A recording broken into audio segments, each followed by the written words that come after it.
Good morning, everybody. Welcome to the North Dallas Plano Career Focus Group.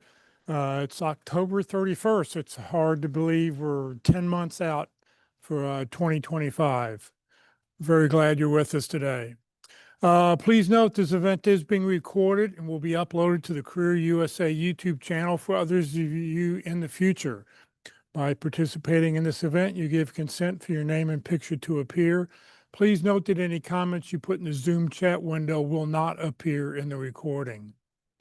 Well, good morning, everybody. My name is Jeff Morris. Back in 2007, I started facilitating and leading the North Dallas Plano Career Focus Group. This group's been around since the late 1990s. I took it over in 2007 when the prior leader landed a job. In 2008, I started a website, careerdfw.org, a website to help those unemployed in the Dallas-Fort Worth area. In 2012, I launched careerusa.org to help those around the United States. I have written a book called What I've Learned About Your Job Search That You May Not Know. It's available on Amazon, or if you see me in person, I usually have copies with me. And since 2017, I've been a member of the practice interview team, also known as the PIT Crew, and you'll hear more about them in just a few moments. For our agenda this morning, I always like to start off with success stories, then job leads if we have any recruiters online. People can then give their 30-second introductions. Committee reports, we'll hear from the Interview Success Workshop, the practice interview team, and then the career tip of the week, and then we'll have our main event about the top of the hour. Well, I'd like to start off with success stories, and we have donuts for those of you who are here in person today. You can go back and grab a donut. Come on up and tell us your good news. We have a landing.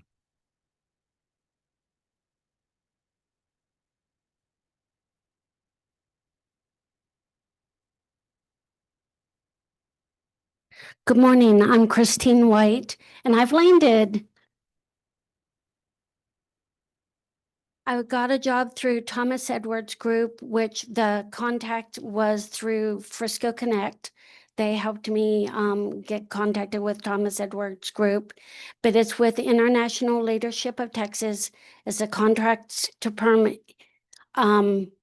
position. It's a fixed asset accountant, senior fixed asset accountant.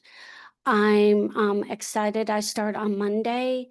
It took me about 4 weeks from the time I did the initial interview with the recruiter till this week when I got the offer. Let's see what else. I've really appreciated everybody's support and help throughout the different networking groups I've been with. And I'm just really, just be yourself and do what they're telling you to do, but pick what works for you. And I hope you the best of luck for everybody. Okay. Thank you very much. Any other landings to announce? Anybody online? All right, well, let us move on then. Okay, for everybody who's online, some people have already done it. Thank you very much. Open up your chat window and give us your name, the position you're looking for, your email address, LinkedIn link. Don't copy your LinkedIn as a hyperlink, because what happens is when you go and save the chat, your hyperlink just says LinkedIn and we don't know what it refers to. So please put in your full LinkedIn address.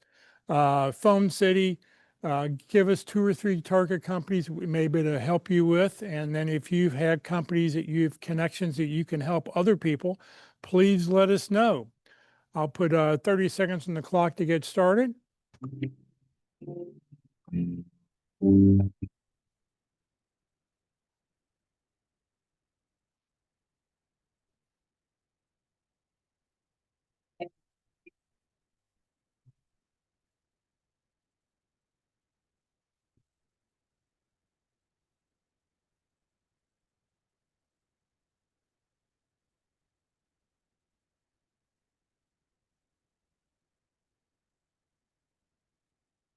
All right, if you're typing, please continue to do that. for what we'll do now is we'll have everybody here in the room give their 30-second introductions, and then we'll get to those people who are online. So come on down, everybody who's here.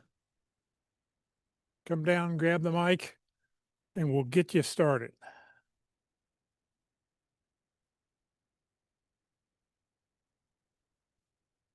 You're first, I Tim. hate being first, but I guess I will be today. Good morning. My name is Tim Farrell. I'm an electrical design verification engineer. I'm looking for contacts at Northrop Grumman and Scient, and I have contacts at Raytheon, where I worked for over 5 years. And once again, my name is Tim Farrell. Thank you, Tim. Thank you, sir. Good morning. My name is Pete Hunt. I'm a transitioning Air Force veteran who just got to the Metroplex area. I'm looking for a position in an organization that has a military affairs type of directorate. I have a contact at USAA, and I'm already working that, and I appreciate the help of some folks here in the career focus group. And my name is Pete Hunt. Thank you. My name is Daniel Reisinger. I'm looking for a job in either welding or welding education. If you know anyone looking for TIG welders or anyone in the ISD system, please let me know. My name is Daniel Reisinger. Thank you. Morning, my name is David Glasscock. I am looking for a senior sales executive or business development role. I need contacts at Remkus Consulting or Certain Path, and I have contacts at Dodge Construction Network or Cumulus Media. My name is David Glasscock. Thank you. Hi, my name is Florence Hogan, and I'm looking for positions in market research, market intelligence, competitive intelligence, strategic insights. I need contacts at research firms such as Gartner.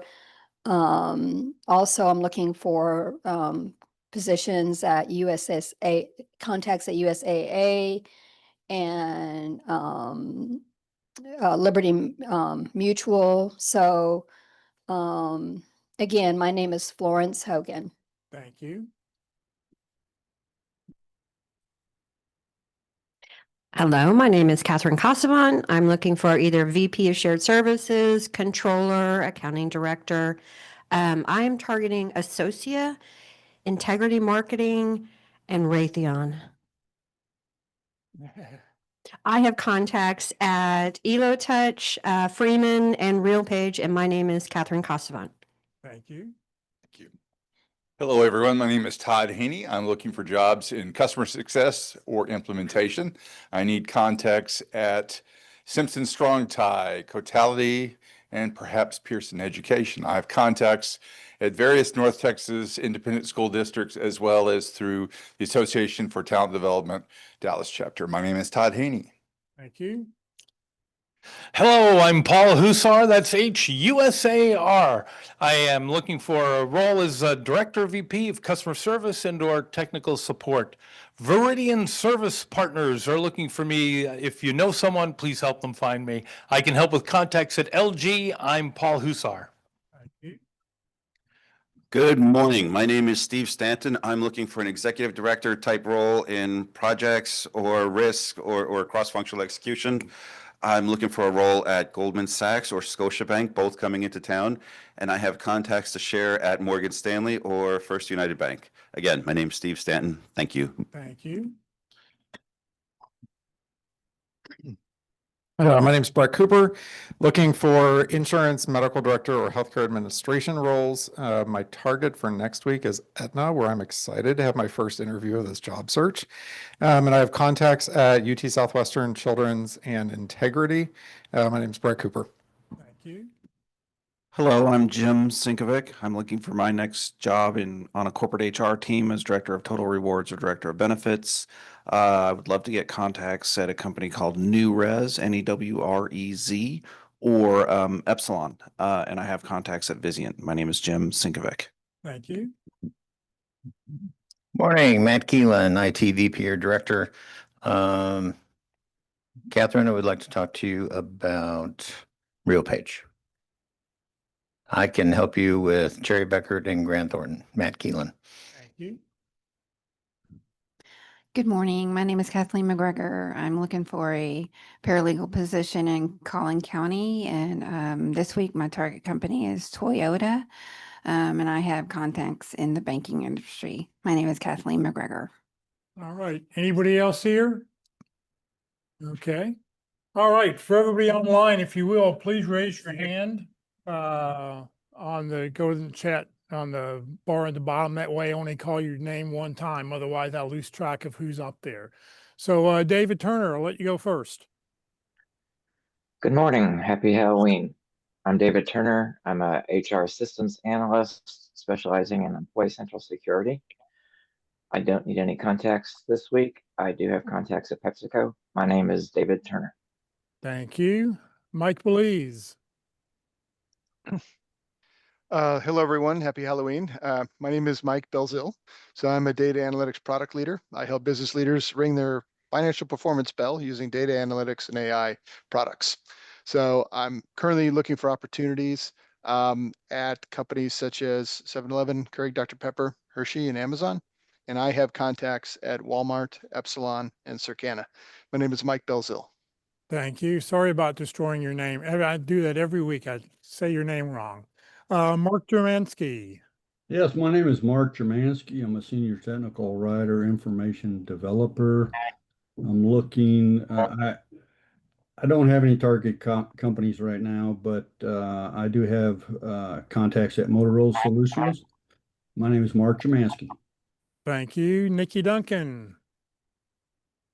Good morning. I am Nikki Duncan, an operations specialist who has delivered more than 13 times of my base salary and impact. I am looking for remote chief of staff or director of operations type roles. If I can be a resource to anybody, let me know. I am Nikki Duncan. Thank you. Dan Martinez. Good morning, everybody.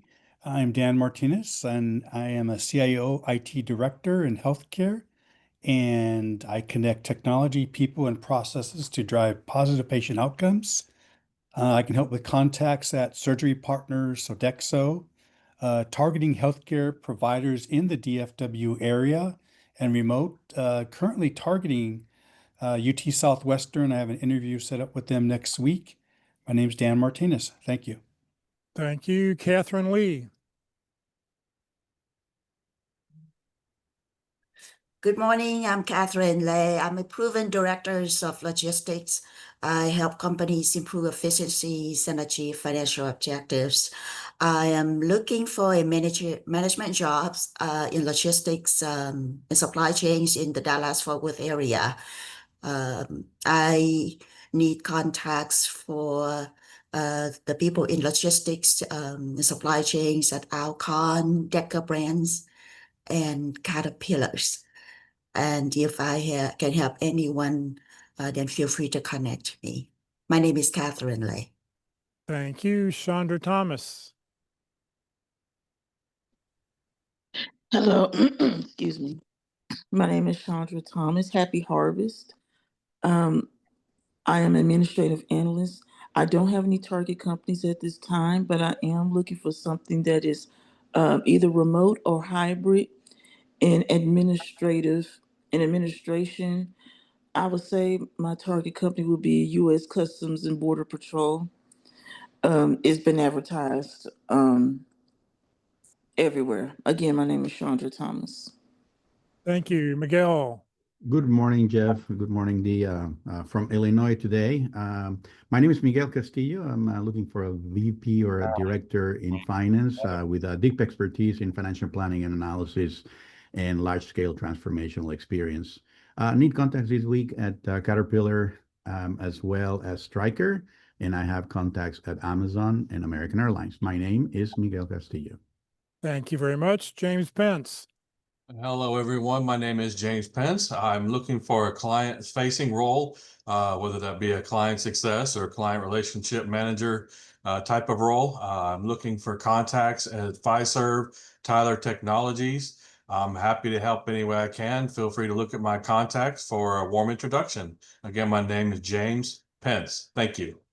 Great. Thank you very much. Rosina. Good morning, Jeff. Good morning, everybody. Happy Friday. My name is Rosina Gallman, and I am your Career Tip of the Week host, so I'll be back in just a few minutes. I'm looking for a position as a Senior Talent Acquisition Partner, Senior Recruiter, or Senior Corporate Recruiter position. And I need contacts at TIAA or T-Mobile. Oh, sorry, TIAA Frisco or T-Mobile. And I have contacts at a variety of different locations, so please connect with me to take a look at my contacts. And again, my name is Rosina Gallman, Senior Talent Acquisition Partner, Senior Recruiter, or Senior Corporate Recruiter. Thanks so much. Thank you, Cindy Greenberg. Good morning. My name is Cindy Greenberg. I'm looking for leadership roles focused on a mix of strategy, technology, and/or healthcare. It's usually a mix of those three. Previous roles have been director, senior manager roles. I'm rethinking my target companies this week, so we'll have more info to share about that next week. I'm happy to connect on LinkedIn. And Todd Haney, I think I have a connection for you at Pearson. Thank you. Great. Or anybody else online I've missed? Anybody else online? Okay, we'll move on here. I don't see any recruiters online. We'll skip that part. Let's hear from the Interview Success Workshop. I feel like Rosie.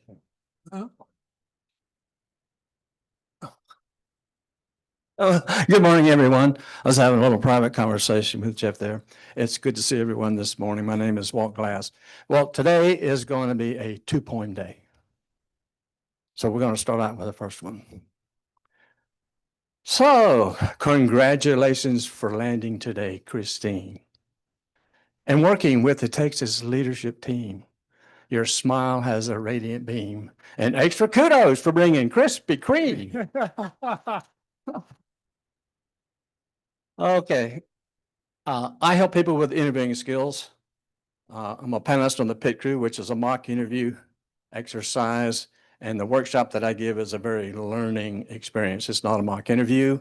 I do it online. I only do 2 people at a time. My About section on LinkedIn will give you all the details about it. Be glad to have you participate. Now, it is not a stressful time to learn. We can learn at the same time and have some fun. So all you have to do is send me, there's a QR code on the screen, but if you go to my LinkedIn page on my banner, there's a Yahoo email address. Send that to me, say, Walt, I'd like to register for the workshop, and I'll put you in the queue. There is a waiting queue for right now for doing that. But I'd love to have you come and participate. And it doesn't cost anything. It's free. So glad to have you come down. You know, learning how to sell ourselves is what I pick for today's Halloween trick. Gaining skills and confidence can't be beat. Winning that job, wouldn't that be a great treat? Walt Glass. Thank you. Okay, time to hear from the practice interview team. Paul.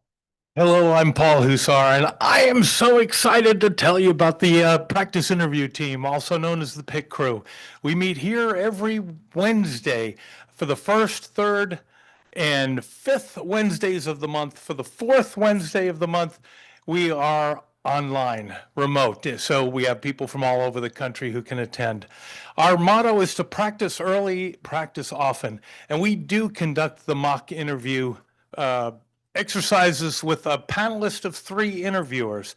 Our panelists will review your resume and job description and spend quite a bit of time preparing for that interview so they can ask realistic questions and then give you direct feedback on how to improve afterwards. We always need panelists if you've been a hiring manager and you've also had to terminate someone. You qualified to be a panelist. If you want to be involved in the interview, you can sign up with Ron Layton or through the Pit Crew group on LinkedIn. Just connect with him, get in the queue, and send him your job description and resume. I'm Paul Hussar. Thank you. Well, thank you very, very much. Yep, here we go. And time for the career tip of the week. Good morning, Rosina. Good morning, Jeff. And again, good morning, everybody. Happy Friday. All right, give me just a sec here. All right, so this week's tip of the week, there are 12 tips that I'm going to be sharing as far as tips for practicing interview strategies. So to start out, let me start with the fact that, of course, this is provided by Google Gemini. And so the prompt that I use is, do you have any tips for practicing interview strategies? I keep it simple. So once you've secured an interview, your preparation shifts to communication, confidence, and connection. Preparing for interviews is key to success. Here are some effective tips for practicing interview strategies. Now, keep in mind, preparation is paramount. So first, you want to research the organization and position. Familiarize yourself with the company's mission, goals, and recent news. And then you want to review the job description thoroughly, noting required duties, skills, and competencies. Second, you want to know the application materials. Reread your resume, cover letter, and application responses. Be ready to discuss and expand upon every point, highlighting your experience that meets specifically the job requirements. Third, you want to prepare accomplishment stories using STAR or PAR. Identify specific examples of past accomplishments, paid or non-paid experience, that demonstrates the skills needed for the role. You want to structure these answers using a clear method like STAR, which is situation, task, action, or result, or PAR, which is problem, actions, or results, to be very concise with your response. And then you want to practice answering behavioral questions, such as tell me about a time when you handled a conflict.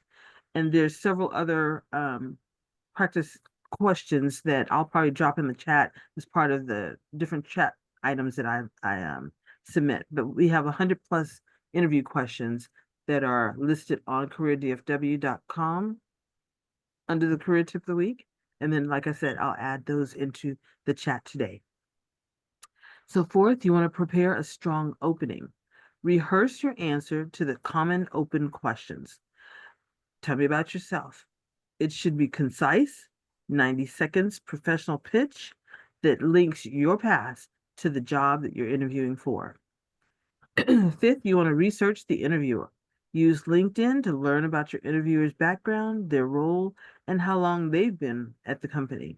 This helps you tailor your answers and build rapport. Sixth, you want to know your weaknesses and your strengths. Prepare an honest answer for what's your greatest weakness by choosing a professional skill you're actively working on to improve, demonstrating self-awareness. Seventh, you want to develop thoughtful questions. Always have several questions prepared for the end of the interview. Ask questions that show that you've done deep research, such as, given the company's Q3 goals, how will this role directly impact that initiative? Number 8, you want to do a mock interview. Practice out loud with a friend, career coach, or recorded video of yourself. Rehearsing helps you catch nervous habits and refine the clarity of your posts or of your points. Number 9, conduct a technology check for virtual interviews. So always test your internet connection, camera, angle, microphone, and background lighting well before the start time. Number 10, you want to dress for the job. Even for a virtual interview, you want to dress professionally. Your attire should be clean, ironed, and appropriate for the company's culture. Number 11, manage your nerves. Practice deep breathing or a brief meditation before the interview. Nervous energy is normal, but good preparation is the best way to manage it. And then number 12, make sure you send a timely thank you note. Send a personalized thank you email within 24 hours of the interview to everyone you spoke with during the interview, and briefly reference a specific point from the conversation to make the message stand out. So these suggestions will help you prepare to have the best possible interview where you are ready to think on your feet because of preparation and knowledge from the key information, research, and materials. I hope you find the value and gain additional tidbits of insight to enhance your search from these 12 tips for practicing interview strategies. I'm sure these tips and strategies will get you one step closer to a job offer. Have a fantastic weekend, everybody. Rosina, thank you very, very much. All right, today for lunch, we're going to go to Jason's Deli, 4801 West Parker Road. It's on the northeast corner of Parker and Preston. So we'll take a head count here of people who are here, but if you'd like to join us, anybody who's out there, you can come join us. We'll be there at 11:45. If you wanted to receive today's materials, you'll get a copy of the speaker's presentation, a link to the YouTube link to this video, a copy of the career tip of the week that Rosina just read, and a copy of the Zoom chat. And to make sure you do that for everybody who's here in the room, make sure you've checked your name off on the roster.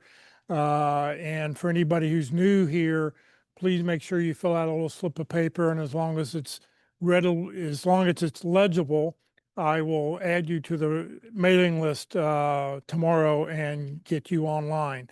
For everybody who's online, please make sure you've got your email address into the chat so that way I know you're with us and I will get you added to the list. If I don't see an email address, there's no way for me to add you. All right, here are the following people who have gotten on the list, but their email address were either bounced back. I know in Florence's case, it bounced back because I had it listed incorrectly. But if you're on this list, please get me your email address so I can get you added to the list. All right, it's time for our main event. Our speaker today is Dee Robison. She's a retired HR leader, people connector, and volunteer. I don't know, she loves to help all of us. So she's going to talk about negotiating the offer. Let me go give her my microphone and we'll get started.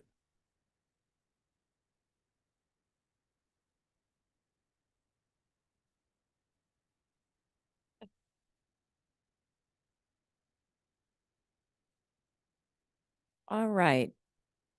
Can you hear me okay? Is that good? All right.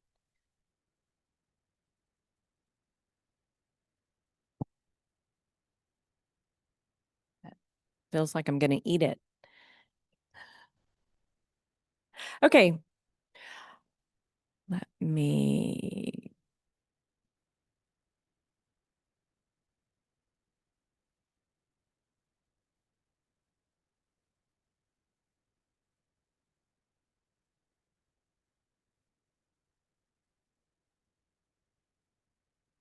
I don't have the red box. It doesn't look like it's sharing. Let's try that again.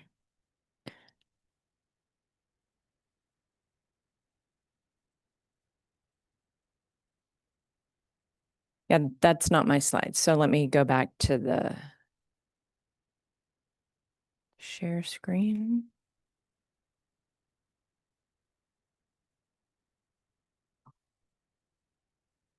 There we go. Okay, that looks better. So good morning, and thank you everyone for being here who's online and the friendly faces in the audience that are here in person. I want to give a little caveat about this presentation. So this started because some of you may have seen I do a presentation called Find and Negotiate Your Next Great Job. And someone saw that and said, gosh, could you just blow up the salary negotiation piece? Because we don't really talk about that. We focus a lot on getting the resume right, working the network, doing your LinkedIn. But what are we doing to help job seekers answer what's your expected salary? And sometimes they ask that early in the process while you're still interviewing. So as Jeff said, I am a volunteer. I'm a retired HR professional. So I'm going to give you a little bit of kind of HR back office insight to just share how do we come up with the numbers that we come up with. And then I'm going to give you tools on where you can go, some great resources that are available to enhance yourself as you prepare, because I want to emphasize you will land. You will land. I was a job seeker.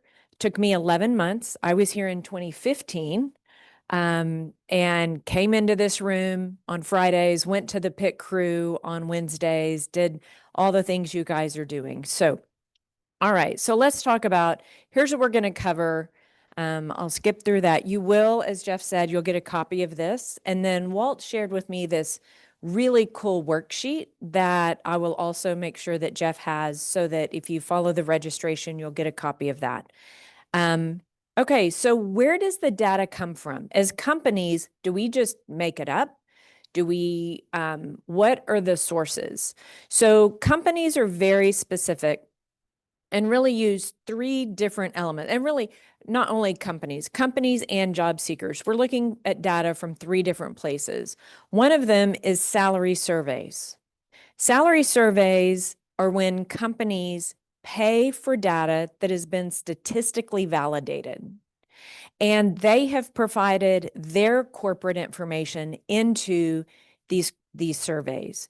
These are major HR consulting firms like Mercer, Willis Towers Watson, Lockton. So that's a major portion of where companies are getting their data. There are industry reports that come out. And then there are also online salary calculators, and those are available to the job seekers. As a job seeker, you can't buy the survey data from Willis Towers Watson. But the data, I'm going to show you a real comparison. We're going to look at an IT technician, a help desk tech. So, okay, so we've got the external data. Yes. Click on, oh, hide. Thank you, Matt. Okay. Love having my favorite technology guy in the room. Okay, so how do companies, we've got survey data, but is that all we use? No. In fact, it's probably, I don't want to say it's least important, but ultimately, companies and managers have a budget. And so they've got to stick to the budget. Now, what's interesting is CFOs start the process of next year's budget in July and August.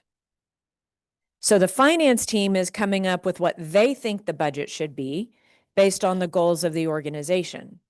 But survey data of what's happening in the industry and the market doesn't get released until September or October. So we're always going to have a little bit of a disconnect. So companies are going to look at what's the affordability, what can the business afford right now, and then they're going to look at internal equity. What's everyone else who's doing the same job that you will be doing? What are they making?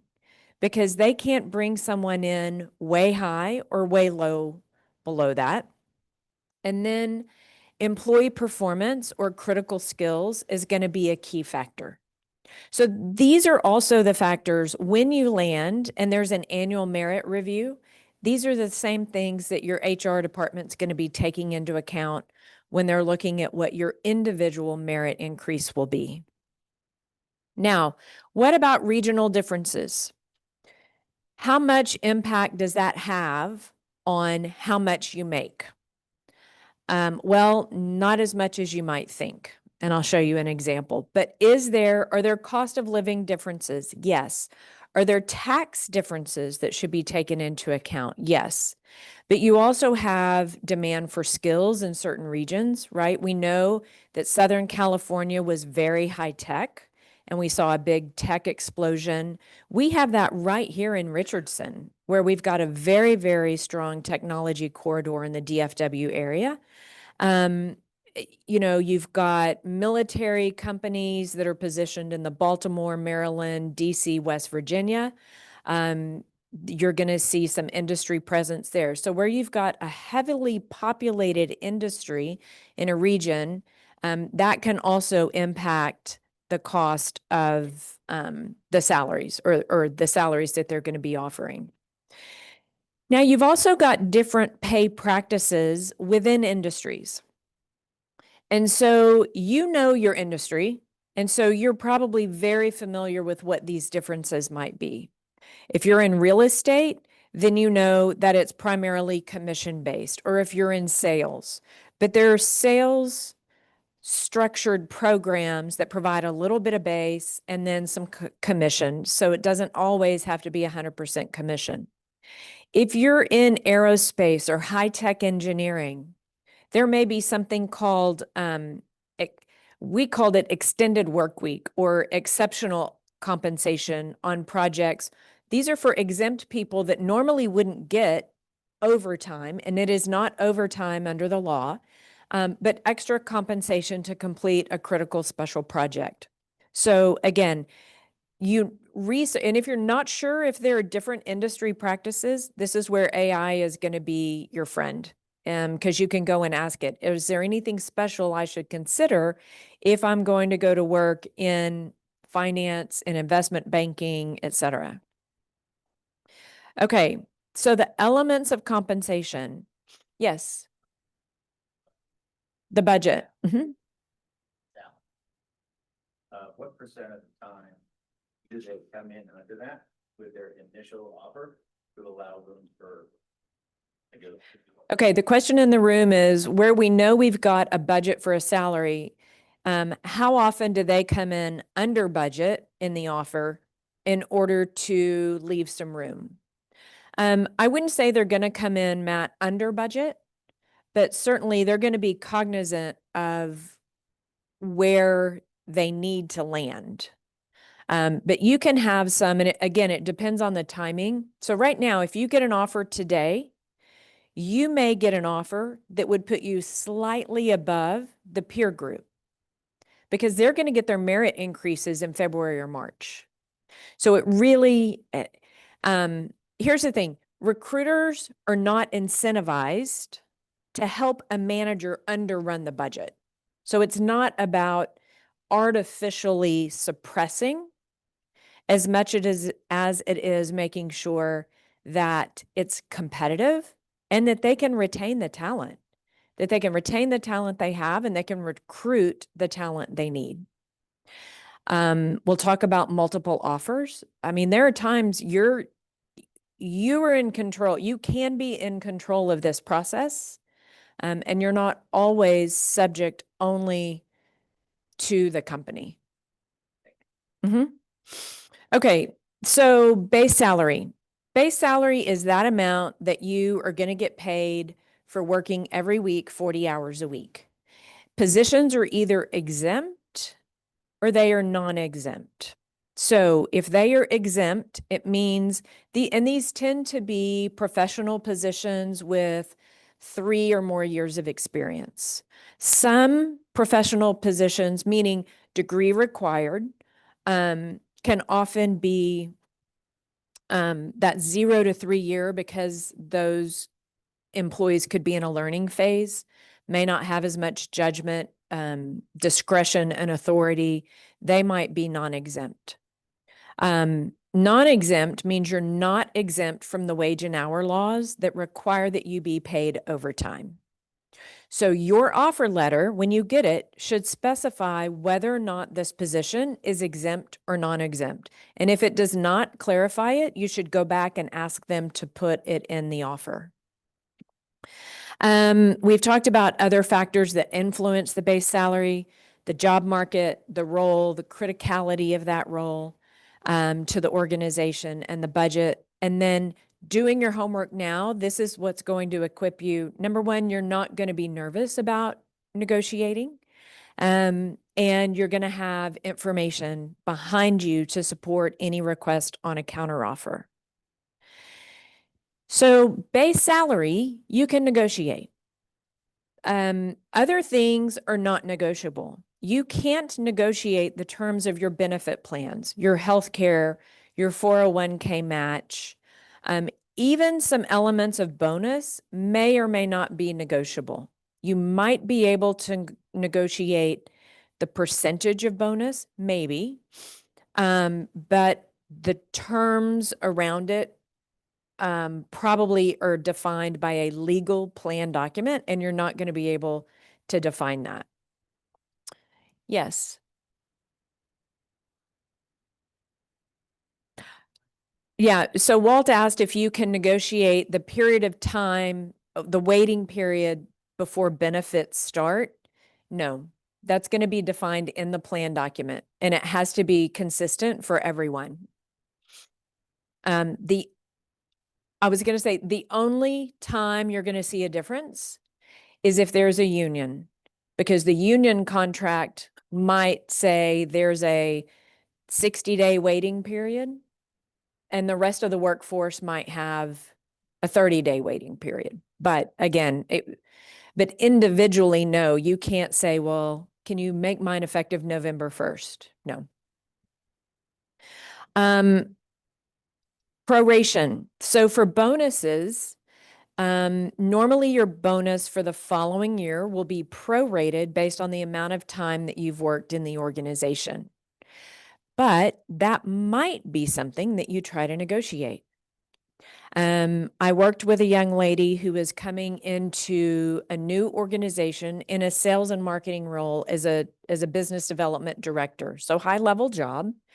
And her bonus was going to be prorated. She asked for a guaranteed first year bonus because she needs to learn the organization. She needs to learn the product. So there are certain things that you can negotiate. Then we've got things that may or may not be negotiable. Commissions. It might be 100% commission, or they might have what they call a draw, which is where you get a little bit of a base salary, but then once you start earning commissions, it drops and offsets that so that the total package really becomes, it's almost like a loan against your future commissions. Loan's a bad term, but stock plans. So there are employee stock options in some companies, employee stock ownership. There are also long-term incentive plans at director, senior manager, executive level. Eligibility for those can be limited.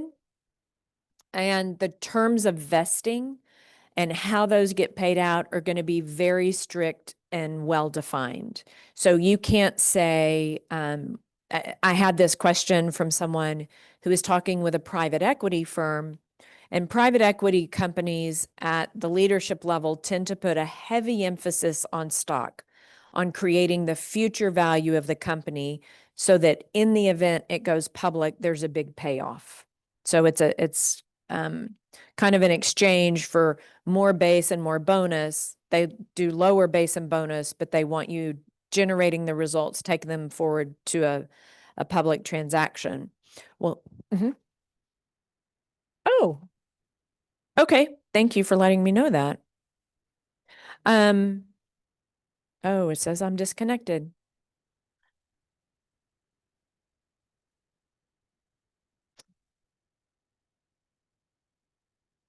It's trying.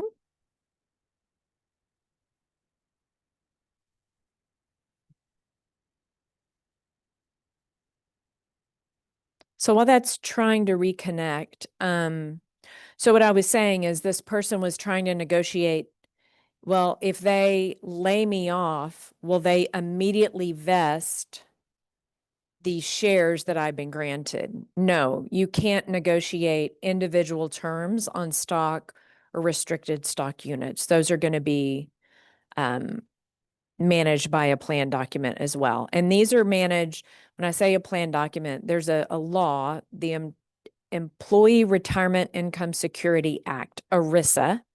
And even though it has the word retirement in it, it really covers most major benefit plans, including health and welfare plans. Still trying to connect.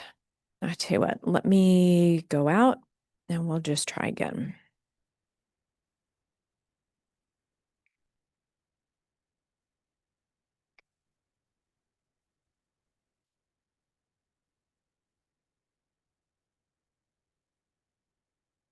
Some other elements, and let me just do this so I can keep an eye on what's happening on the Wi-Fi side. Yeah, it shows definitely shows I'm connected well to the Wi-Fi, or it shows I'm connected. What was that?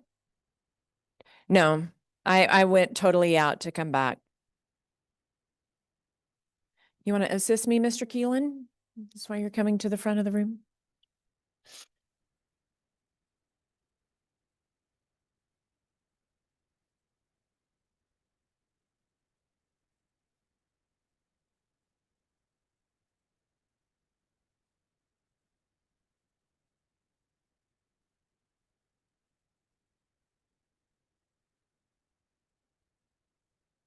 Oh, I see. Okay. It helps to know people who know things.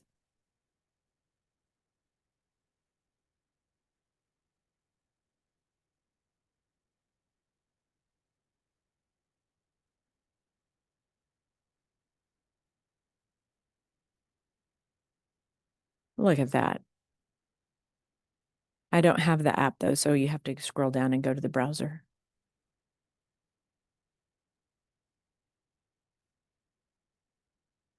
And we can talk about why that is.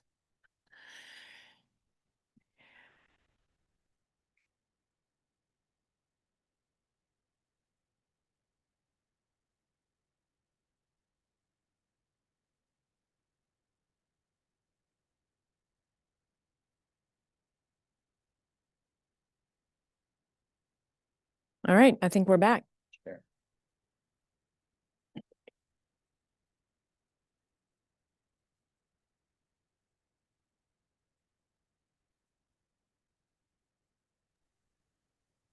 Yeah, we can see you now.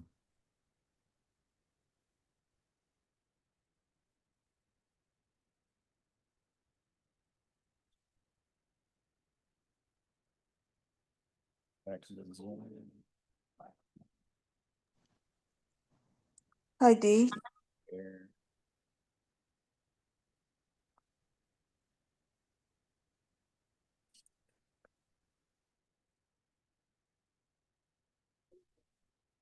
All right. Thank you, Matt. There's a super secret network here. Okay. So additional compensation. So commission, stock plans, PTO and paid vacation sometimes can be negotiated. Now, PTO, sick time cannot be negotiated normally, the number of sick days, but your PTO and your vacation can. You'll hear companies talk about we offer unlimited PTO. You need to say, okay, that sounds great, but what does that really mean? Tell me about the practical application of how that works. Because generally it's unlimited PTO as long as everything that you need done is done and you've transitioned anything to someone for that week or 2 weeks that you're going to be on vacation. A question. Doesn't have to be consistent. PTO doesn't have to be consistent, not necessarily. So it might be in the handbook. So if you look at most handbooks, it's going to say that if you have 0 to 5 years of service with the company, you get 2 weeks. Many of you in this room and online have had many more years of experience, and you've left someplace where you probably have 3 or 4 weeks of PTO. It is totally acceptable to ask. You can also ask them to front load if they have an accrual where you only earn so much per month. So I was meeting with a woman this week and she has a trip planned in April for 2 weeks. So she's expecting an offer. She's going to tell them, look, I have a planned vacation. So it's not going to be a surprise. Before she even accepts the offer, she wants them to know she has this time off. But she may not have earned 80 hours of vacation time. So she's going, number one, she's going to be sure she has for 3 or 4 weeks, but she's also going to see if they can front load some. That way she's not without a paycheck. And then other things you can negotiate, maybe you can negotiate whether it's hybrid or remote and what the terms of that are going to be. Signing bonus, a question, yes. Well, it depends. The question is, can you negotiate hybrid or remote? If the job says hybrid or remote, yeah. So the thing about that is I see that more when it's a position that has multiple locations. There tends to be an expectation, let's say if you're in the Phoenix office, maybe that office manager has decided that they're going to be in the office 3 days a week. Maybe the Irving office manager has decided if you work in Irving, Texas, you only have to come to the office 2 days a week, or 100% remote, but you have to be available to be in the office within 24 hours notice or something like that. You can ask, you can certainly ask. I see more and more a desire for people to be returning into the office. That doesn't mean that there aren't fully remote jobs out there, because they are. Go to LinkedIn and in the search, put in remote jobs and look at the number of recruiters that are posting those websites that have remote jobs. So they do exist. So the net is it is negotiable, but it depends. It is negotiable, but it depends. Okay. And just because it's remote today doesn't mean it's going to stay remote. Just as it didn't during COVID. Yes, Brett. So I guess the question then is, you mentioned that companies are, some of them are pushing this return to office. Is that something at this stage or in the interview that you should ask? This position says remote. Are there plans that this might change at some point in time? Because I would hate for somebody to sign an offer and then a month later they make it in office and don't have childcare. They don't have fill in the blank. So is that something, where should you ask that? Yeah, I think that's a great question to the recruiter in the screening to begin with. And then you could confirm that when you're talking with the hiring manager, especially if your manager is not in the same locale as you. You know, is there an expectation that the team comes together periodically? So that you can understand what that means. My sister-in-law works for Dell. She is 100% remote. However, one Wednesday a month, she drives to Austin, and that's when they bring the entire team together. Okay, signing bonus. So sometimes in negotiation, and I will tell you from my desk, I had to do this. Someone would counter, it would be a talent we really wanted, but we simply couldn't impact the internal equity and bring someone in so much higher above the other employees doing that work that worked for us. So we would offset that with a signing bonus. A question on signing bonus. What's a reasonable expectation or percentage on signing bonus? I think it totally depends on the job. I would say you should try to get as much as you can in base compensation, because that's where all of your future compensation growth is coming from. That's where the 401k match is being calculated off of. So you really do want that to be in your base. But sometimes if they're like, Alkeisha, we really want you to join the team, but I'm sure you can appreciate the internal equity we need to honor. And if we're $10,000 apart, then ask me for a $12,000 signing bonus, because I'm going to take taxes and you're going to. Yeah, you could also say, could I have a $10,000 signing bonus grossed up? Now, if there are any payroll people on the call, they just shuddered a little bit, because grossing up is not an easy task, and it can vary based on individual choices of 401k, all of these kinds of things. It gets to be a nightmare. So I would say I would rather Ask for 12,000, know that they're going to be taking out some taxes and call it good. But it should state if it is $10,000 or $12,000 gross or 12,000 net. Net means after all taxes and withholdings. Okay, you can negotiate. So signing bonus, relocation. If you are relocating, some people like to manage it themselves. Others want a relocation management company to manage it for them.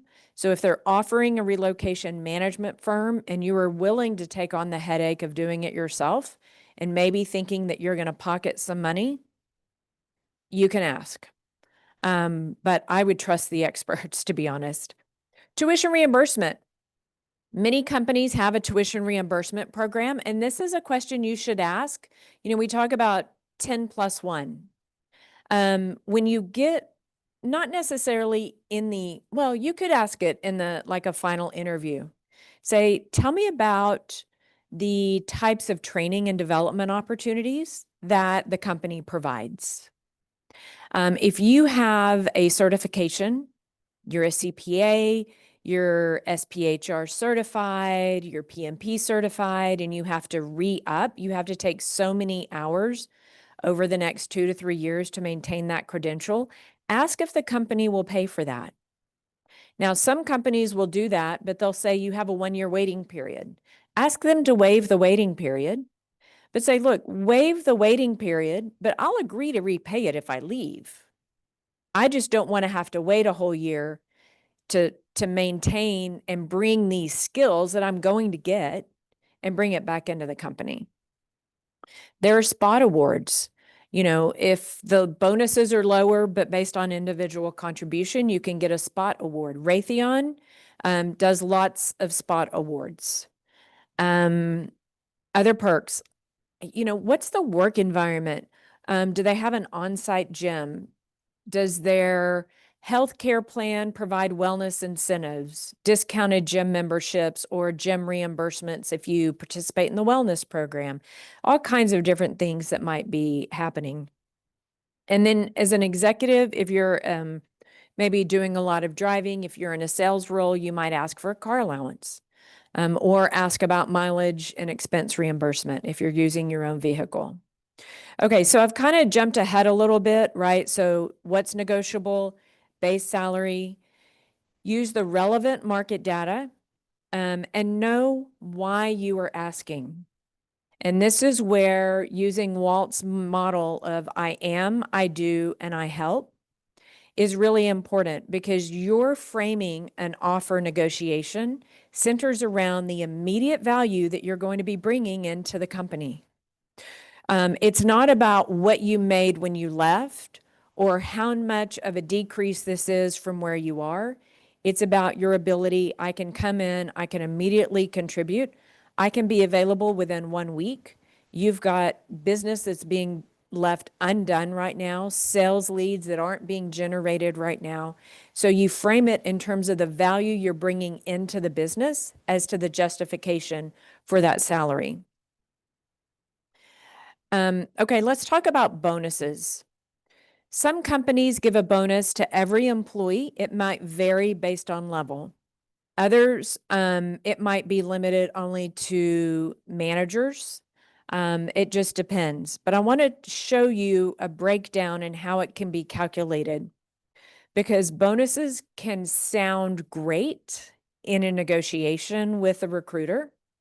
But the actual payout can be very disappointing. So you need to understand the reality of how the bonus system works. So there are elements in a bonus. You've got your base salary, then you have a target bonus percentage. Congratulations, Jim. We're glad to extend this offer to you. It's got a 20% bonus. Great. How is that calculated? Well, some percentage of that will be based on the corporate performance, and some of it will be based on your individual performance. So you need to know the weight of company performance versus individual performance, and then calculate the results. So here's a situation of bonus math. You've got a base salary of $100,000. The target is 15,000. That means under calculation, your target for the year is a $15,000 bonus. 80% of that is going to be weighted based on company performance, and then 20% of that will be based on your performance. So a question to ask is, if I perform, but the company doesn't meet its financials, do I still get a bonus?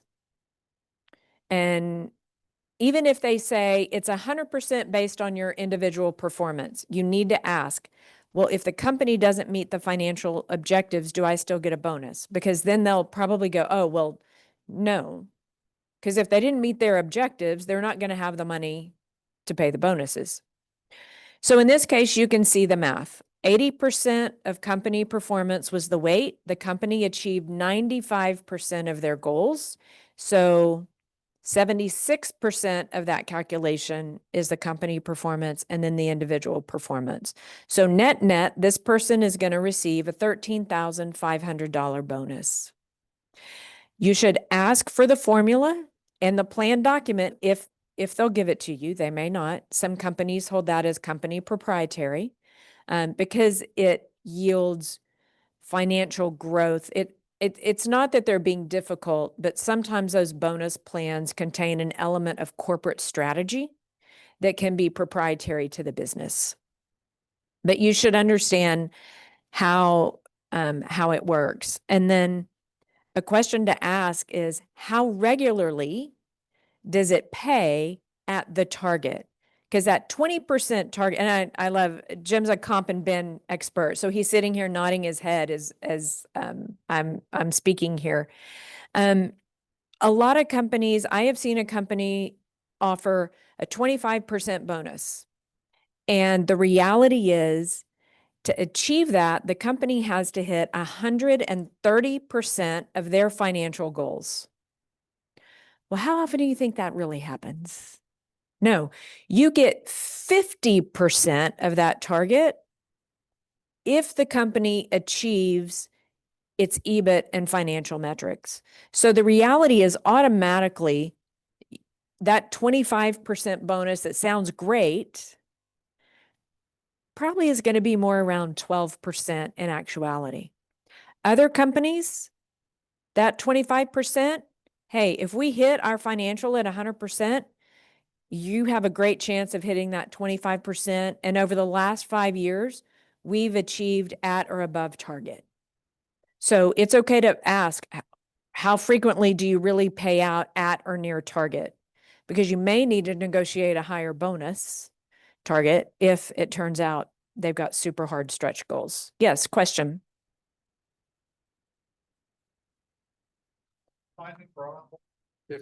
The question is, can you ask for the plan document after you've been brought on board? You can ask, but they still don't have to provide it. If you're not in a role where you would have a need to know all of those financial strategic objectives, you may not get it. I had it when I was in HR, but we weren't allowed to share it. Okay. Yes. Like my company only gave performance bonuses only. But there were times when I said, can I get a raise instead? Because I'd rather have a raise over a continual time rather than a particular bonus over a short amount of time. So that's just an option. Yeah. So, Walt, I think it depends on, so a performance bonus, when I'm talking about it in this context, is everybody's on it. It gets evaluated at the same time of the year. Okay. Yeah. And it has to be paid if your fiscal year is in January 1st, it has to be paid by March 15th, generally based on their account. Like, I'm talking about a company that doesn't have an overall plan for Yeah, that. It's then you just could individual. absolutely say, would you consider an increase in my base pay? I'll forego that. Could you put that amount in? Realizing though, a $1,000 or $2,000 bonus that they might be giving you is a $1 increase per hour.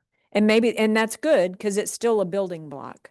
but they are going to have to take into account the internal equity and what putting that in your base is going to do from an equity standpoint for the team. Okay, so we've talked about what's standardized. You do need to familiarize yourself with this as you're evaluating offers. And I'm going to show you a tool that you can use. You should understand company policy. And I think especially, when am I eligible for my next increase? Is the bonus prorated? Understanding this when you get the offer helps minimize any uncomfortable situations coming around, let's say in March or April, when that manager is having merit discussions and people are talking amongst themselves, which is a phenomenon to those of us in my age bracket, because we were conditioned you don't ever discuss or share salary. And now it's like sharing the name of your dog. In some younger generations, they share it. But I do think understanding when you're eligible for that next review, how long do I need to be in this job? What are the internal promotion opportunities and growth? Again, these are things to understand really as you're accepting. I wouldn't talk too fast about what's the career path for this job when you're sitting in the very first interview with the hiring manager. Right now, that hiring manager wants to know you're committed to this job that I'm hiring you for, and not already thinking about how do I get this job and leave this manager a job. Okay, let's look at some real data now. Question, yes. When in the interview process is it appropriate or is it good timing to start asking about benefits and the type and that kind of comp related information? Yeah, I would say if you've already had the general salary discussion, okay, and that's going to be a discussion that will be in generalities and not specifics. Certainly, if the recruiter calls and says, I'm getting great feedback from the hiring manager, I'm waiting on one more person, and then at that, they're leading you to believe you're going to get an offer, but you don't hold the offer yet. Say, I would be very interested at this point. Could you share with me information about the benefit plans, about holidays and things, so that I can give good consideration and respond quickly when I receive the offer? Otherwise, they're going to extend an offer and you're not going to be in a position to be able to accept it. You're going to have to say, thank you. I'm flattered. I'm so excited about the organization. But in order for me to really fully understand the total compensation package, I need to see the benefits guide, information on the 401k, and any information on bonus that you can provide. Employee handbook, if they'll share that. Yeah. They may not share the whole handbook before you start, but they might share the segments on PTO accrual, sick time, and those kinds of things. I waited too long on my last job to do that. Okay. Turns out the only insurance plan that they had was a high-risk insurance plan with a $10,000 or $12,000 deductible. Right. And right then, I knew for the next 3 years we were going to hit that every year because we had stuff going on. And so I felt compelled to go back to them and say, I'm sorry, I didn't understand that. Yeah. I need another 10 Okay. in a nice way. And they gave it to me. Okay, good. So Good. it turned out okay. But you But had actually accepted the offer at the original rate and then, I got an offer letter. okay. I that's hadn't okay. accepted, Yeah. but that came with all this other stuff. And I went, Right. oh my gosh, this is just Yeah. too But much. you can use that as a factor in negotiation. So I don't think in that case, Matt, you did anything wrong at all. I mean, certainly you can ask if they'll give it to you pre-offer, and really, but frame it in a way that I want to be able to respond very quickly when I receive an offer. So I would love it if you could share that at this point in the process while you're waiting on that final piece of feedback. All right, let's look at real data on an IT. This is a help desk technician, 2 years of experience. These are the job requirements. Now, things to consider in Dallas, we generally have a pretty strong IT market, as I talked about. However, this is a job that we're seeing offshored and certainly automated. So what's going to happen in this space, I believe, is that the entry level, now this is a level 2 position, so it means he's already going to be, or she is going to be addressing the more complex of problems that are going to come into an IT help desk. And again, salary expectations or and regional differences could be a factor. So let's talk about what data by region looks like. And I want to point out 2 different things. So we've got the national average is $57,100. And then I said, what is it specifically for Huntington Beach, California, for Dallas, Texas, for Miami, Florida, and for New York City? And I got that. So you can see if I'm going to be in Huntington Beach, that job on average is going to pay 15% more or less. However, when you look at cost of living from Texas, it's 29% higher. So your cost of living isn't always going to make up the difference in wages or cost of wages. But again, I've got a tool that you can plug in and you can do the analysis as you're evaluating locations and jobs. In New York City, I think it's really interesting. Now, this job, this data is slightly skewed because there are some state, what are they called? Like state stipends and additional funds that come from other sources to compensate this role. So it's not, it's probably more than 54,000, probably closer to 58 or 60. But the survey data, as pure as it was when I pulled it, was 54. With a cost of living difference from Texas at 23.8%. So how do we get the data and what difference does it make? So I took that same information, right, the national average, and then I went to 5 different places. BLS, which is the government website. Now, their data had not been released since 2023. But I could take that data and I could age it forward a couple of percent per year and still know that I'm in a general range. Then I looked at PayScale. PayScale and Glassdoor are self-reported, meaning you create an account on PayScale, and if you want IT help desk technician information, they're going to ask you to declare what your job is and what your salary is. Employers will not rely on this data because it has not been statistically validated and scrubbed. And as a help desk technician, because you want to boost what you're going to get, you might be inflating the reality of what number you're entering into that system. But for PayScale, this is what it showed. Same thing on Glassdoor. And then I asked, because I still know people who know people, what does a corporate private survey data look like? And then I asked Microsoft Copilot, what does it look like? So if we're looking in Dallas, what does this tell us? Salary.com, 61,300. Now this was data as of July 25th.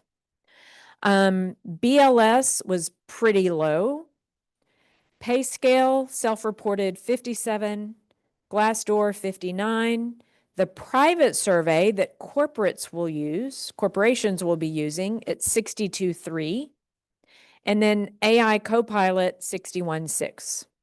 So actually in this case, AI, private survey data, and salary.com came in within a pretty close range of each other.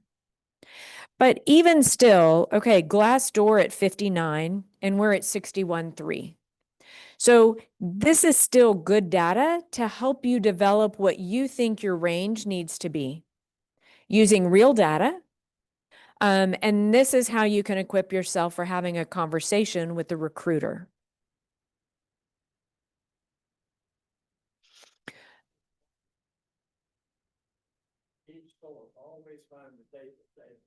Yes, for each source, always find the date of data, which is exactly why I've put it here. You're right, Walt. And when was it pulled from? Yes. Okay. ADP, and you're going to get this presentation and you're going to get this link. ADP has a salary paycheck calculator online. And I've shown you the output of using that. And this is exactly what it's going to look like when you use it.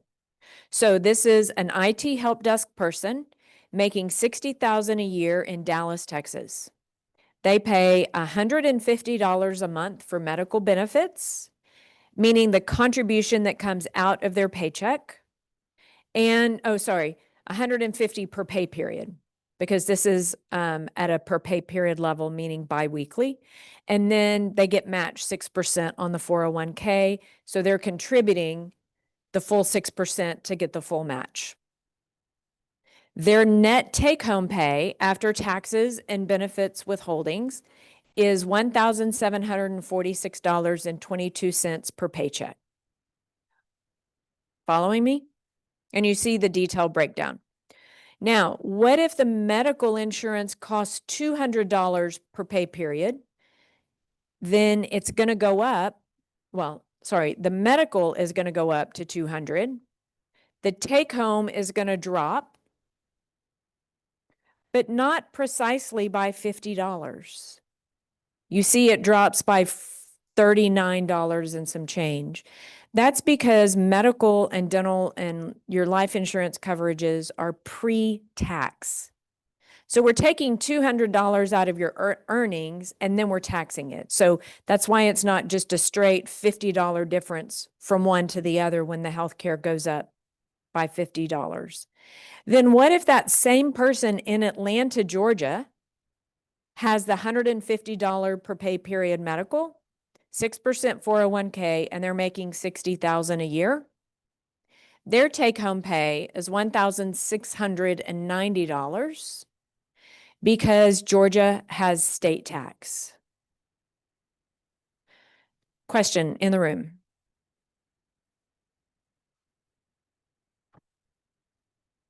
I guess I would say this is more of a comment for folks to be aware of, because when I took the job that I just was retired from, I had been a state employee in Ohio and we did not pay Social Security.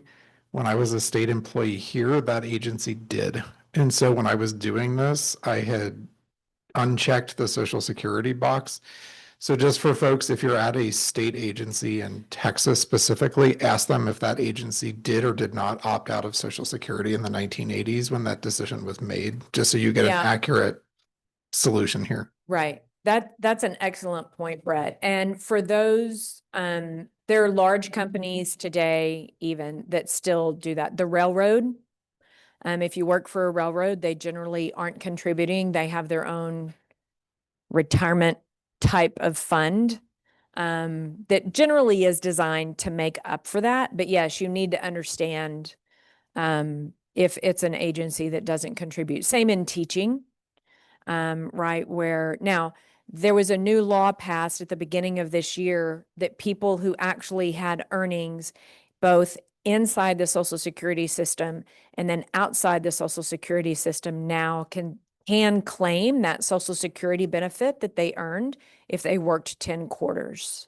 So that was great news for a lot of people, including my husband, who took on teaching as a second career. Okay, things to ask before the offer. This kind of gets to the question of when do you ask these things? As I said, is this exempt or non-exempt? And it needs to be in your offer letter. Ask for the range. If it's not posted, the first time that recruiter calls you, I think it's okay to ask the recruiter, do they have an established range? Now, probably the recruiter is going to be asking you that question as a candidate. What's your salary range? This is why doing this research now, before you get that recruiter screening call, is going to be important so that you're ready to answer that. And then ask, is this going to be a position that's bonus eligible? That's the terminology. That's the HR speak. Is it bonus eligible? A question online, Diane asked, can you negotiate on salary if you have insurance elsewhere? That's a great question. Can you negotiate salary? Okay, I would love to hear from Jim. Were you going to ask a question or were you going to answer it? Sorry. I had another question. Okay. But I'm interested in your thoughts here. I'll weigh in after Yeah. you're done. So, if you forego the insurance, I have coached someone on how to use that as a negotiating tool. However, just because you're not on their insurance today doesn't mean that the circumstances might change and that you would enroll in the future. And they're not going to keep up with that. And so they may hesitate because costs of benefits change, plans change, and just because you don't take it this year doesn't mean during next year's open enrollment you might take it. Now, the one person I was coaching is military and has TRICARE and will always have TRICARE. And so in her case, we use that as a leverage point.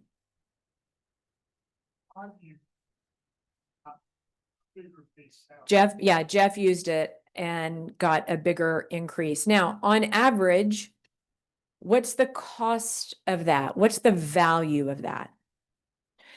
Depends on the state. Generally, healthcare costs a company. I would love if somebody wants to AI this and tell me. I would say it's probably a $9,000 to $12,000 difference per year is what a company is going to spend on average on an employee. So how much you want to ask for, whether you want to go to 9 or 12,000, or if you want to ask for an extra 5, because a portion of that you'd be paying for anyway. You'd be covering about 20%. So maybe you back off of that. Shifting gears then? Sure. So on your prior slide, you made reference to the range and the posted range. And I see a lot of junk on LinkedIn. We all do. But I saw one that I thought recently that I thought was particularly useful, and I haven't used this yet. But when there is a job with a range, maybe asking, let's say the range is 100 to 150. Well, what is a successful candidate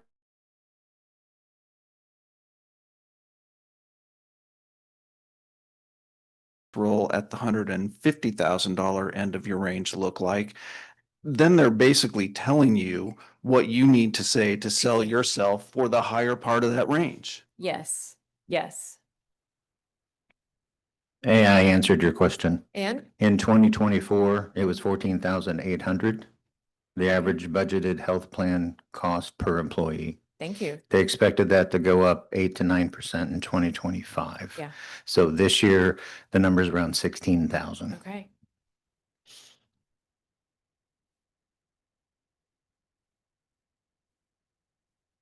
All right. So before the offer, those are the questions. Now, what do we ask after the offer? As I said, what's the annual merit process? When am I going to be eligible?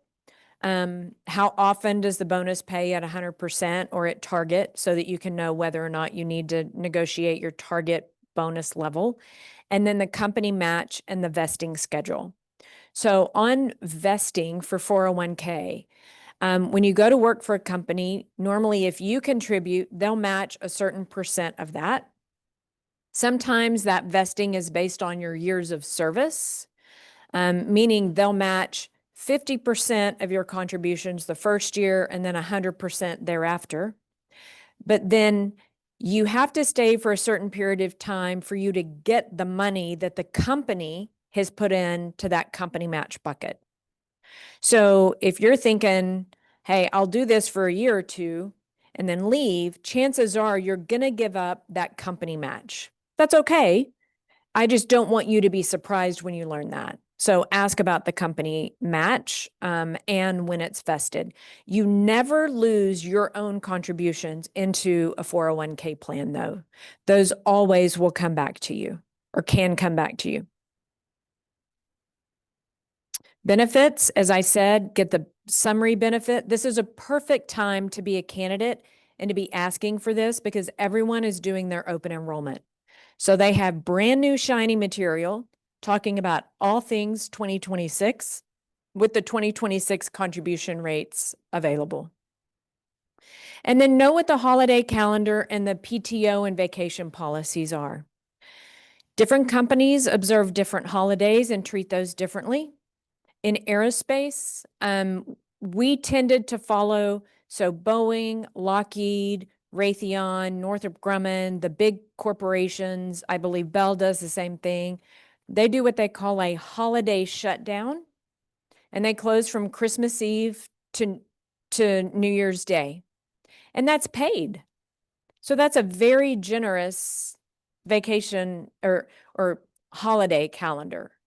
Others observe 8. Others might observe up to 10 or 12. So as you think about, do I need to negotiate an extra week of vacation? Well, maybe you're going to get a paid holiday shutdown anyway. So that is your quote, extra week of vacation.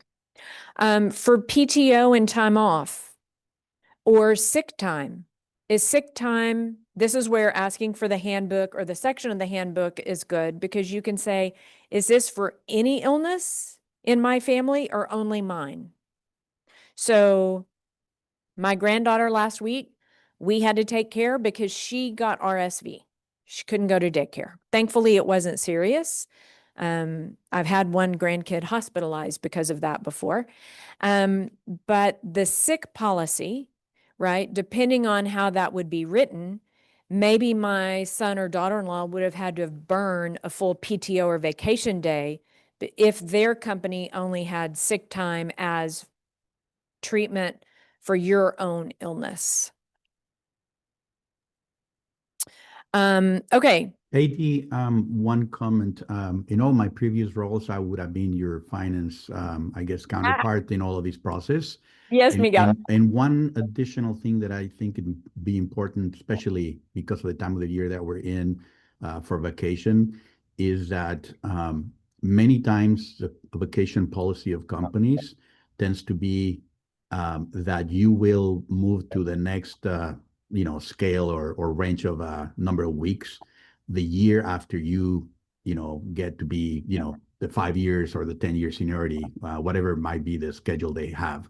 And so it would make a big difference if you start, let's say, in December versus January, because it would push out the moving from 2 to 3 weeks of vacation a full year, after you started in a company.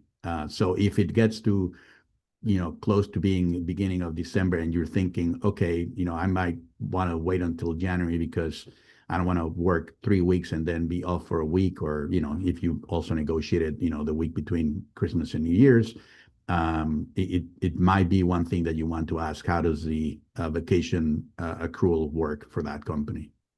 Right, exactly. Vacation accruals work differently. Some companies will put, let's say that you have 3 weeks. Some might say, and normally, well, I don't want to say normally, nothing is normal. I have seen where it's on an annual basis on January 1st, whatever you've been accruing, they dump the full amount in on January 1st. So you might have 3 weeks on January 1st. Others only earn it as you go. So that means you're only, for 120 hours of vacation for 3 weeks, you're only earning 10 hours a month.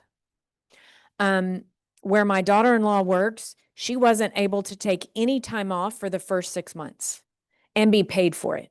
That was their policy. So yeah, it is good to understand what's the accrual. How is it loaded? Is it on my personal vacation anniversary date, what we call a vacation anniversary date or service date?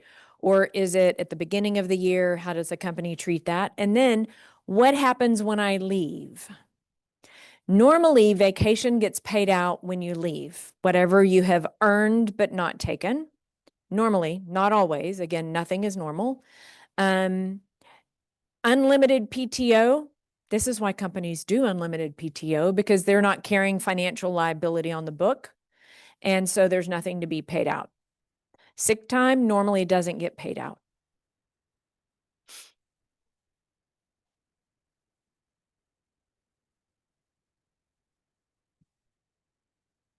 I think that's a very important question to ask, because at my last job, I had 5 weeks remaining of PTO, and I had put in the time to request, like the week before I was laid off. And when they laid me off, they told me they would give me severance, but no accrued PTO.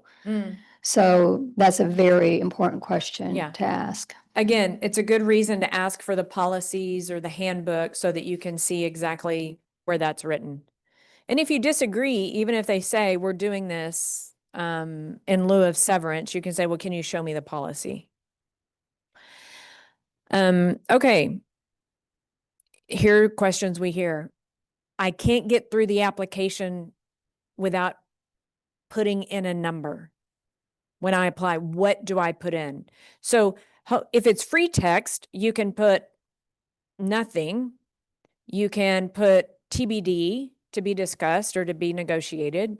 If they have put in a salary range of 100 to 150,000, then you put in 100 to 150,000.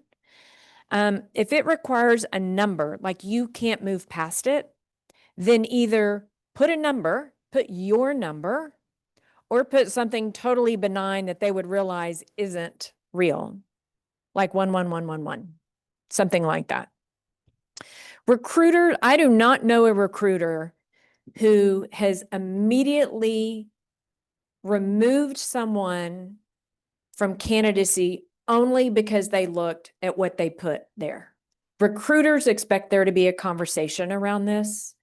And so they're not going to automatically screen you out if you put something that's benign, like 11111. Someone I remember telling me to put in 0. Well, sometimes it won't let you put 0. Okay. I mean, yeah, if you want to put 0 TBD, it just depends on what it will take. Now, what if, and this happened this week, actually twice this week, I've counseled job seekers who are expecting an interview, expecting an offer, and it's their number 2 job, and they are still talking to their number 1 company. What do? First, you can delay, assuming you don't already have all of the information. So first, well, let me back up. This one woman, she was being flown to San Francisco for a final meeting, and she was told to expect to meet with HR at the end. So she was mentally preparing herself for being in a conference room and having an offer presented to her. And she was putting on herself the expectation that she would have to immediately say yes or no. And I said, that is unreasonable. Every candidate deserves time for proper thought and consideration. They may say, I often see a 72-hour, please let us know within 72 hours or 48 hours. It's very reasonable if you don't have all of these planned documents that I've talked about. Again, I'm very flattered. I'm excited to receive the offer, and I want to give serious consideration, but I need to understand all of the elements of compensation. So would you please send me the benefits summary, the vacation policy, blah, blah, blah, blah, blah, all these things. That buys you time, because then if they send that to you, then you may have a question that you're going to go back to them on. Now, what you also do is you call your number 1 company and you let them know, I have to tell you, and let me back up. When I'm talking with candidates in HR, I know they're looking for a job, so they're probably interviewing elsewhere. And they know that we want the best candidate, so we're considering other candidates besides them. So what I say is, I want us to agree to be very transparent. If you get an offer, if something changes, you decide you're not interested, please let us know. And likewise, if we decide to move forward, or if the job changes, we will let you know. So you're creating this expectation of transparent and open dialogue between the company and the candidate. So that then enables you to tell company A, hey, remember we said we'd keep each other posted if something changes. Well, I've just received an offer, and it's a very good and competitive offer, but I really want to understand where we are in this process because you're the company that I'm most interested in. And then restate why. Remind them every time you're having a conversation, remind them of your skills. I am, I do, I help. So that they can give strong consideration to moving faster. I know a woman at South Lake said she did exactly this, and they a process that they told her would take 2 weeks, took 2 days. They accelerated everything, and she got the offer from company A that she really wanted. After you've reviewed the offer and company A says, we're just not quite there yet.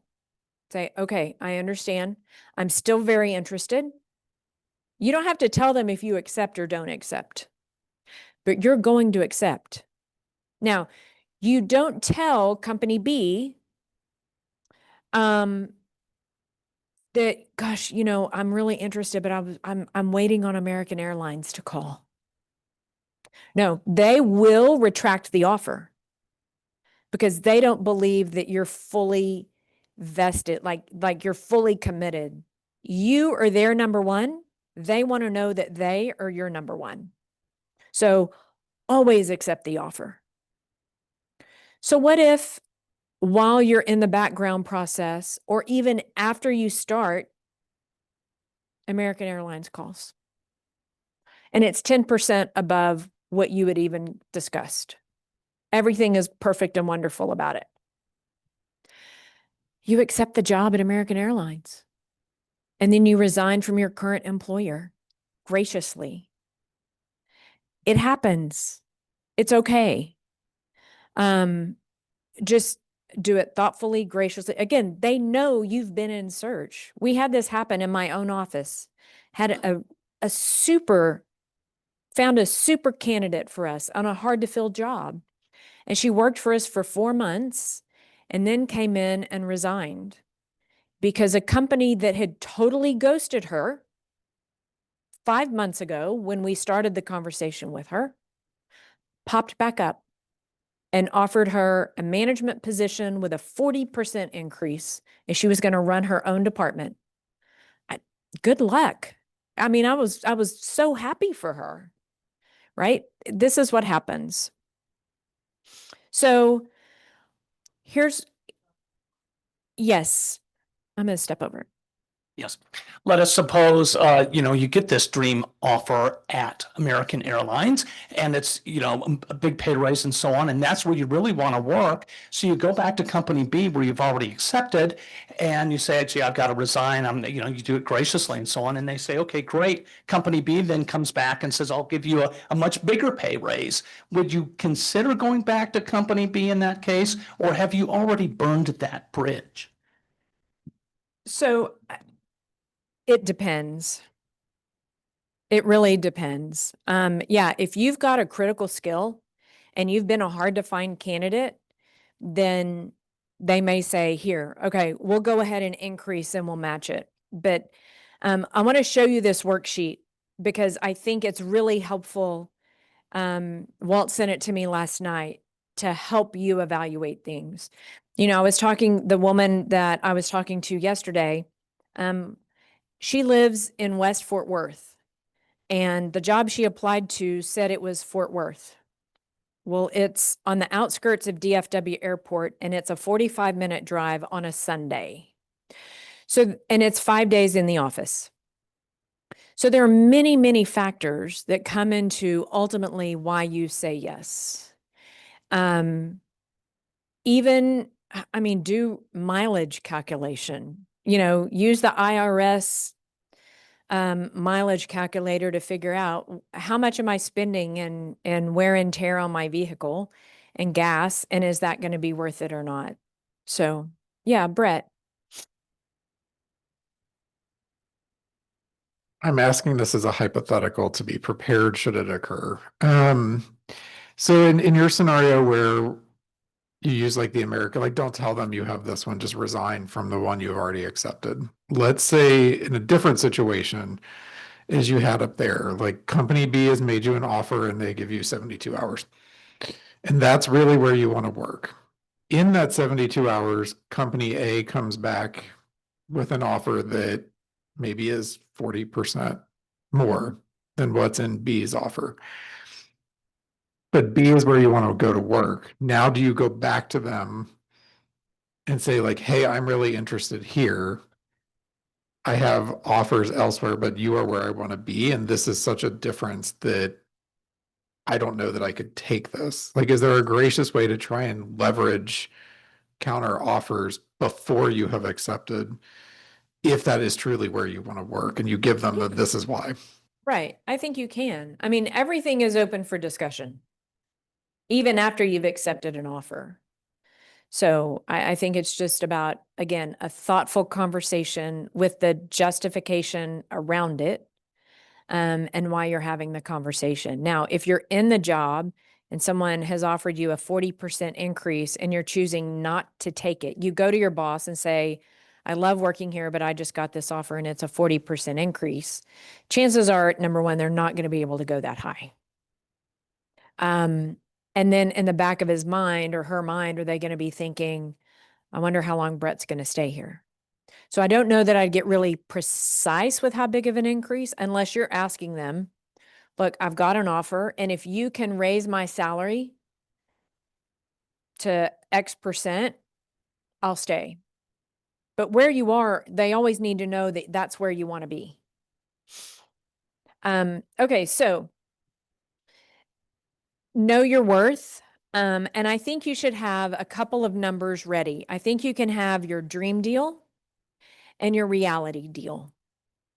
There is a floor. All of you has a floor of what you would accept. And keep in mind that when you say yes to a job offer and to start to work, you have pretty much said no to continuing to look, at least to be active in search the way you are today, because you're going to accept that job. You're an outstanding performer. You are going to push yourself. You're going to be working long hours. You're going to be learning. You're mentally not going to have space or energy to continue a full-time search. So know where your floor is so that then you know, okay, am I willing to give up a search in order to go into this job? Now, there are some people that are making career pivots. They know they're going to take a step back because they've got to start in something new and build their way back up. So use a variety of sources, be ready to negotiate. If you're not sure, go on LinkedIn and enter the word salary negotiation. You will find some amazing resources, some really funny videos that are full of sage advice. So go look there. And then, I loved this quote by this Kwame Christian. He's a lawyer. Negotiation does not equal conflict. In HR, negotiating is normal, respectful, expected. Not negotiating isn't humility, it's a missed opportunity. So don't feel bad. Don't think they're going to think bad of you or it's going to cast a negative light. Again, a thoughtful, well-prepared conversation. Okay, really quick, AI. I think I've got 3 slides left. I just did this week. Been working with a young lady. She got her dream job. I mean, her dream job in Baltimore, Maryland. And they offered her $60,000. She said, I want 70. Okay. She graduated in May of 2025. Now she is a rock star.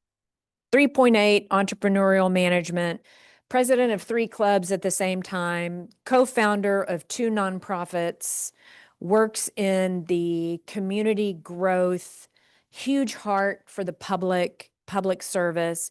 And this is the executive assistant to the director of a nonprofit who does the work that this girl's heart is poured into. So this is why it's her dream job. She said, what do I do? She said, I want 70. I said, well, why? And what's the market? So she went back to that. I sent her this. This is just a snippet, but I want you to see what I asked AI. I was very specific. I said, prepare a compensation analysis for an executive assistant to the director of the Public Justice Center in Baltimore, Maryland. So I gave it the name of the company. I gave it the location. I gave it the job title. Consider someone with a bachelor's degree in entrepreneurship and 1 year of experience working part-time in nonprofits. And then it summarized to me the whole market snapshot. Averaging in Baltimore, 56 to 66 annually, broader ranges, blah, blah, blah. And then it goes on and gives me recommendations, all of this kind of stuff, right? She negotiated to 67 and she starts to work on Monday and she is over the moon. Now, not because she used this data specifically, but because she brought in the relevant experience that she was bringing, that was the justification. The fact that she had community networks already established, all of these things. But I wanted to share with you the prompt so you could see the type of output that you can quickly get.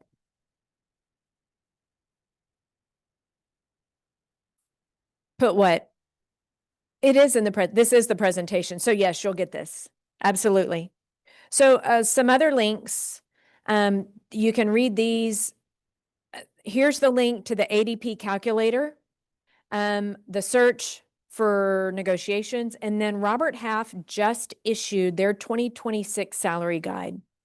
And in it, you can go in and select, like for instance, I went into technology and then it gave me, I put in the location, Dallas, Texas, and then it gave me all the technology jobs, including a help desk technician too.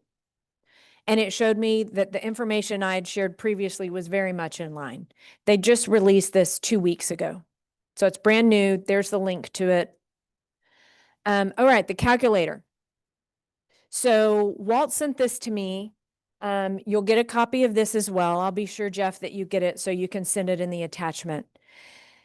It's like the ADP calculator, and I'm just showing you, there's another page worth of this, of things like mileage, all different elements, just besides the base pay.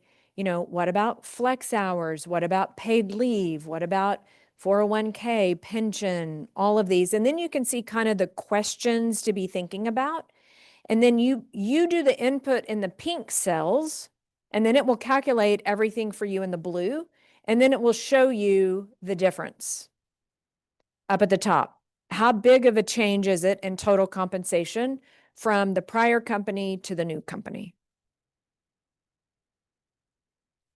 And then that's how we can connect. Anything else? Anybody have any questions? Okay.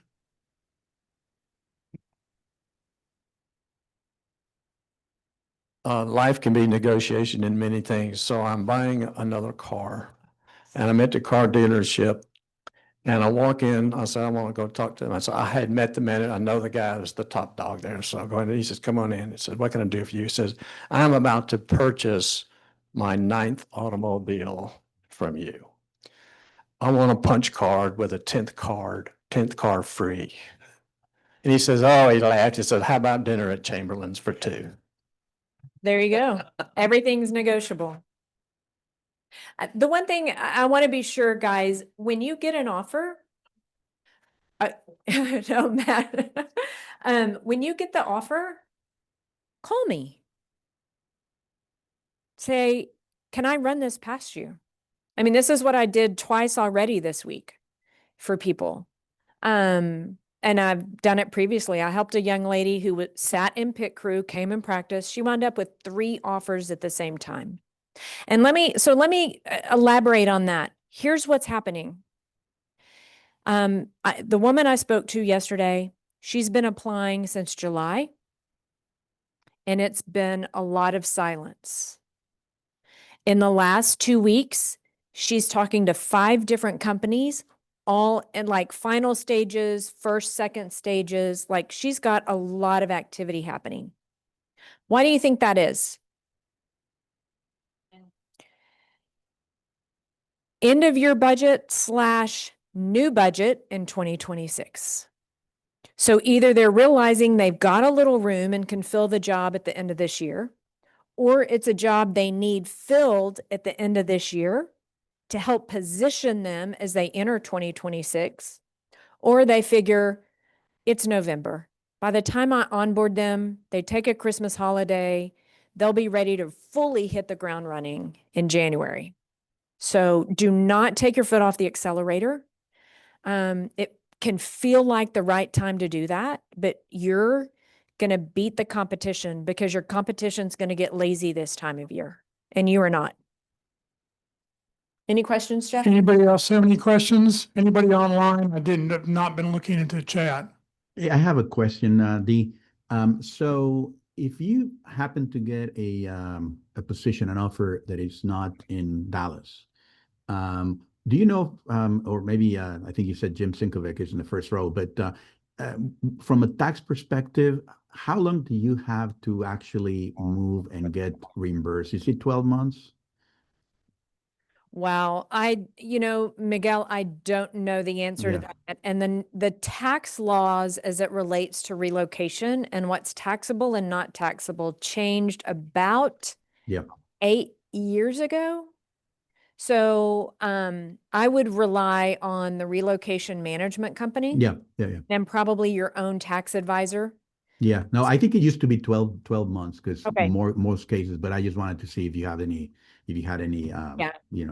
But there were also some expenses that you used to be able to take as a deduction that no longer are allowed deductions, especially once the standard deduction was increased.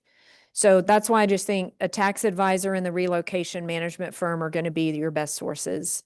Yep. Okay. Thank you. Brett?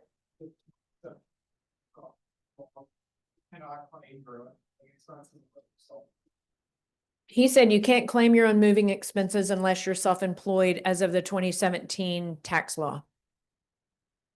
So confirm that, because he's a doctor and not a CPA and tax advisor. Oh yeah. No. Absolutely. Yeah. Right. No, that's personal experience speaking. Thank you. If say I get a job offer where I need to move cross country, what is a competitive request for days required to move? To me, oftentimes they want it to be 30 days or less. To me, that'd be a bit difficult. I've been asking for 60. Is it reasonable for me to ask for 60? So the question, okay, so y'all can hear the question. I don't need to repeat it.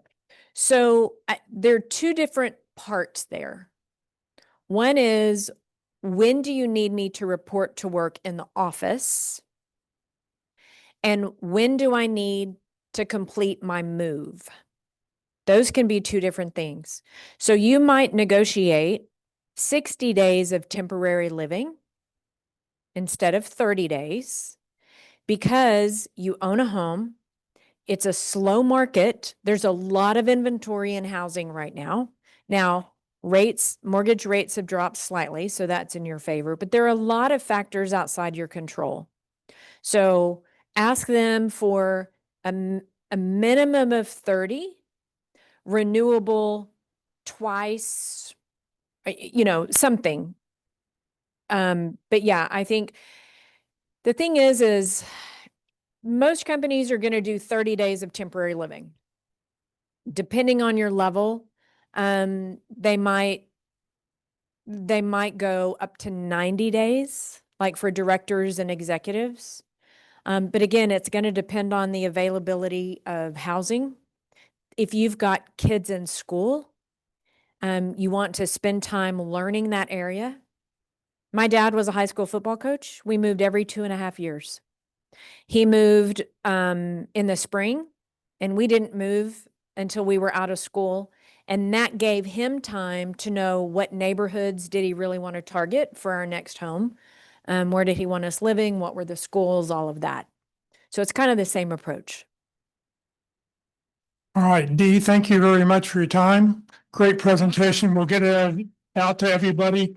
As long as your email address is in the chat window for those online and for everybody here, as long as you've checked in on the roster, that'll be great.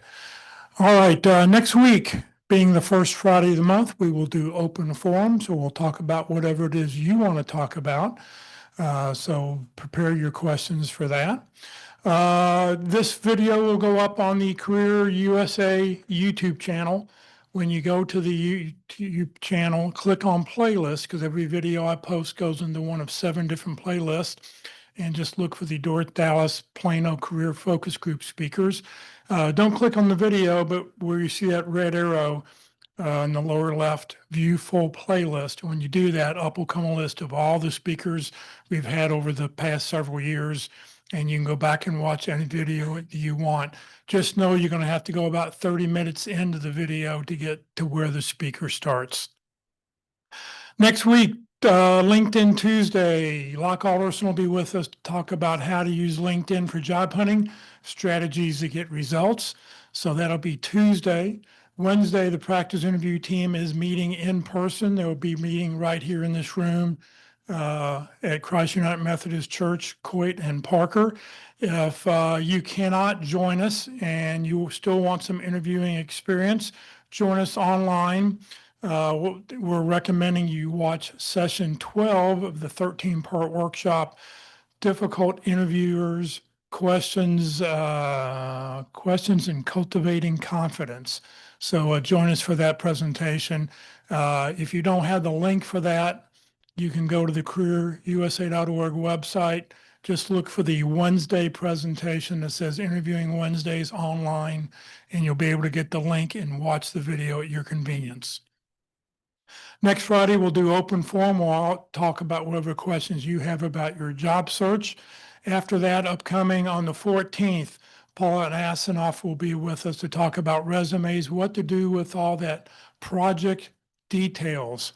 How do you handle that in a resume?